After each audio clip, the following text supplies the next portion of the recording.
Hey there, science fans. Today we're diving into the world of blockchain.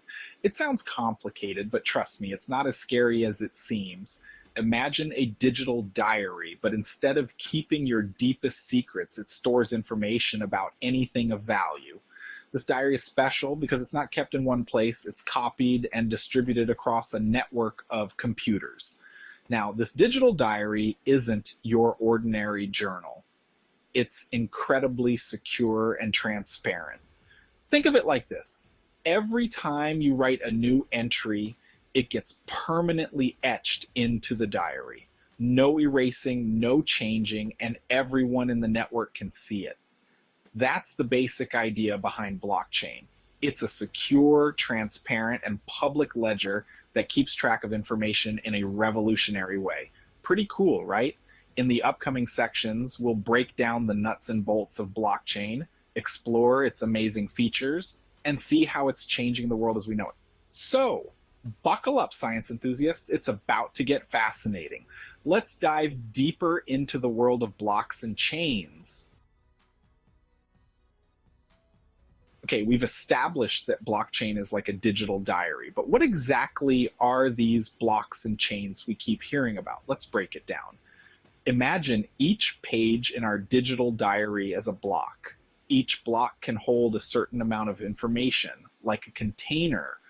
This information could be anything: transactions, medical records, even the ingredients of your favorite pizza.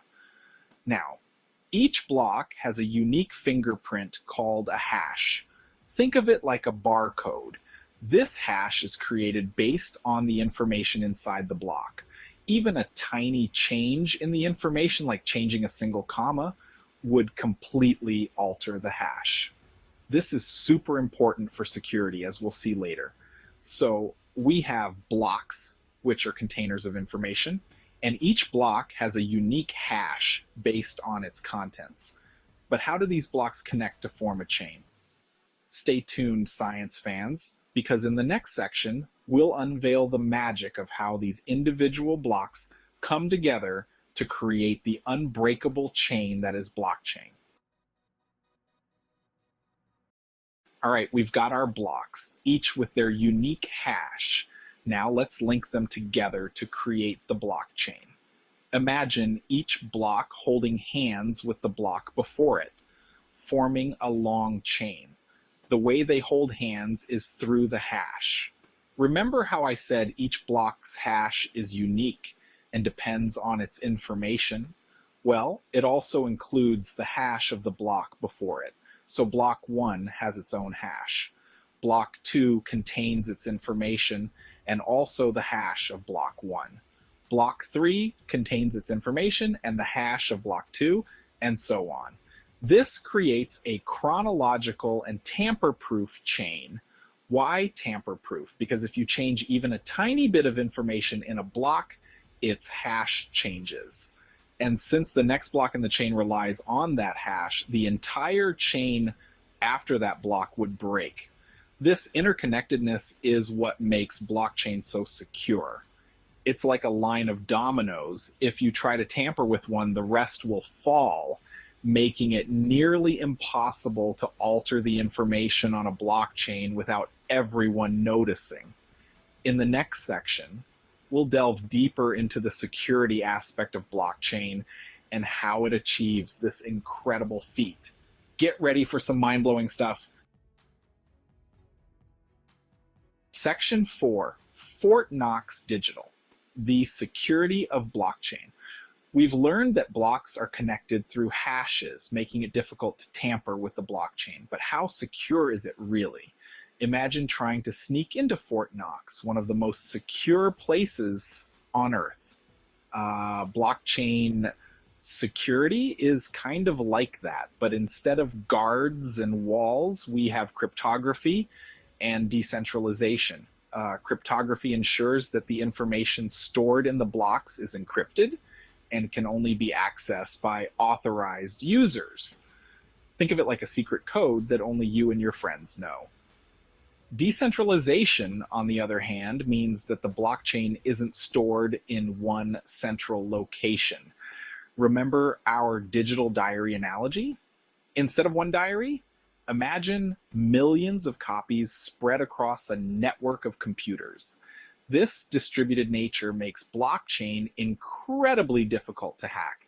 To compromise the system, a hacker would need to control a majority of the computers on the network, which is practically impossible. It's like trying to rob millions of houses simultaneously. Not very feasible, right? So, with its robust cryptography and decentralized structure, blockchain provides an unprecedented level of security, making it a game changer in the world of data storage and transaction security.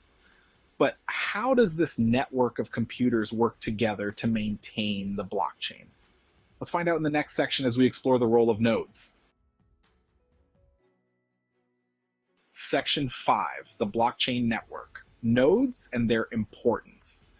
We've talked about the blockchain being distributed across a network of computers.